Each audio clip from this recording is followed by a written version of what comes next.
fitrah bermaksud sifat semula jadi atau naluri yang telah tertanam dalam diri manusia sejak asal penciptaannya.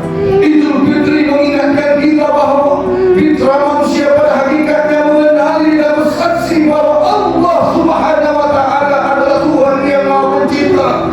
Tuhan ialah Tuhan yang Maha mentadbir seluruh alam. Firman Allah Subhanahu wa Ta'ala di dalam surah Al-A'raf ayat 172 yang bermaksud, dan ingatlah wahai Muhammad ketika Tuhan mengeluarkan zuriat anak-anak Adam yang ini turun-temurun dari tulang belakang mereka, dan Dia Allah jadikan mereka saksi terhadap diri mereka sendiri sambil bertanya dengan firman-Nya, bukankah aku Tuhan kamu? Mereka semua menjawab, benar, Engkaulah Tuhan kami. Kami menjadi saksi. Atas dasar inilah Allah Subhanahu wa Ta'ala mengutuskan para nabi dan rasul bersama risalah-Nya untuk mengingatkan manusia agar ikrar dengan pengakuan mereka bahawa Dia adalah Tuhan yang wajib disembah melainkan Allah Subhanahu wa Ta'ala. Idul Fitri mengajak kita bahawa fitrah manusia pada asasnya cenderung pada mentauhidkan Allah Subhanahu wa Ta'ala dan menerima agama Islam yang diputuskan oleh Allah Subhanahu wa Ta'ala sebagai cara hidup sesuai dengan fitrah manusia. Firman Allah Subhanahu wa Ta'ala dalam surah Ar-Rum ayat 30, wa aqimu wajhaka lid-dini hanifa fitratallahi allati fatara an-nasa 'alaiha la tabdila li-khalqillah dzalika ad-dinul qayyim walakinna aktsara an-nasi la ya'lamun. Maka hadapkanlah dirimu wahai Muhammad ke agama yang jauh dari kesesatan.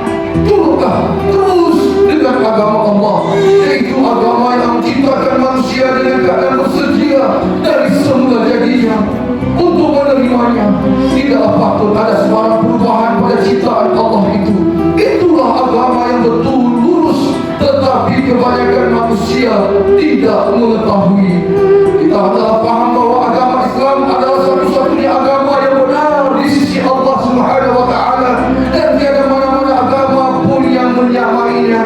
Oleh itu berpegang teguhlah dengan agama Allah Subhanahu wa Ta'ala demi kebahagiaan dan kejayaan di dunia maupun di akhirat.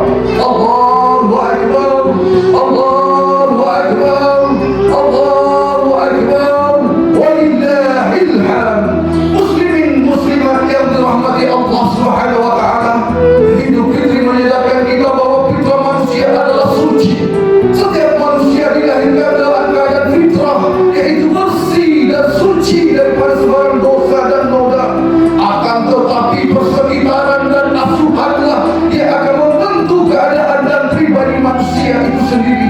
Hadis yang diriwayatkan daripada Abu Hurairah radhiyallahu anhu bahwa Rasulullah sallallahu alaihi wasallam bersabda, "La min mawludin illa yuladu 'ala al-fitrah, fa abawahu yuhawwidani aw yunasiranihi aw yumajjisani." Setiap anak yang dilahirkan adalah dalam keadaan fitrah, bersih dan suci, maka kedua ibu bapanya lah yang menjadikannya Yahudi, Nasrani atau Majusi.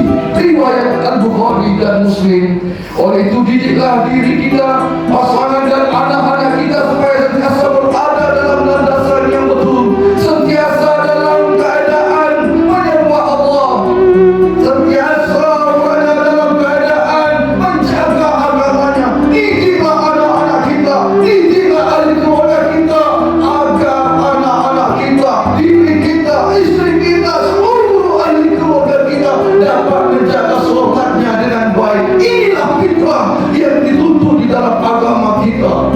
Idul Fitri hakikatnya juga mengajak kita untuk menginsafi bahawa fitrah manusia pada dasarnya suka pada kebaikan dan inginkan kebenaran.